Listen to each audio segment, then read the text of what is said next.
چې کم سړی سحر سنت پکور کی کوي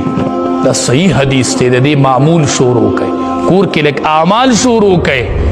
چې کم سړی سحر سنت پکور کی کوي او دسو کی سنت کور کیو کی او جمعات ته فرض مانځل راشي وی چې کم سړی مستقل سنت سحر پکور کی کوي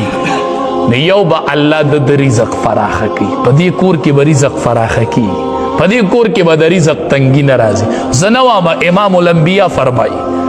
دویم په دې کور کې به جګړې کمې شي د ښځې خاوند دا اختلافونه نه دي دا جګړې نه دي دا به کمې شي چې کم سړی کور کې مستقل د سحر سنت کوي دریم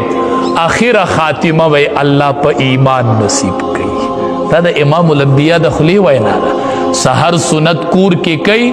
رزق پې پراخه کیږي جګړې به کور کې کمیږي او الله به اخره خاتمه په ایمان نصیب کوي پلارانو میندو کور کې تهجد کوي چې دا بچی ما واز اوري چې بچی په ډډه اوړي چلته پلار په تهجد ولاړي چې بچی په ډډه اوړي چې موري په تهجد باندې ولاړي میندو سوال درته کوم سوال درانه لباسونه په ځان راواړوي دی بچو لک فکر شروع کوي دا بچی ډیر بے حیا شوي دي دا بچی ډیر بل طرف ته روان شوي دي مورې ستا د تربیت ضرورت